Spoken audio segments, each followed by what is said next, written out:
پیش خدمت ہے رمضان المبارک کے بارے میں ایک خوبصورت تحریر۔ ماہ رمضان نیکیوں کا موسم بہار ہے اور خوش قسمت لوگ ہیں وہ جو اپنا دامن خیر و برکت سے بھر لیں۔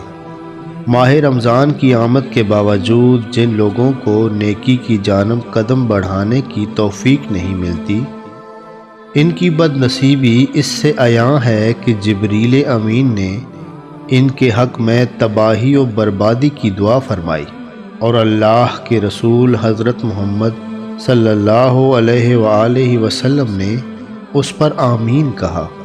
اس مہینے کے فضائل بے شمار ہیں۔ حدیث میں فرمایا گیا کہ اس مہینے میں نفل عبادات کا اجر فرض کے برابر اور فرض کا اجر 70 گنا بڑھا کر دیا جاتا ہے۔ رمضان کو صبر کا مہینہ قرار دیا گیا ہے اور صبر کا بدلہ جنت بتایا گیا ہے۔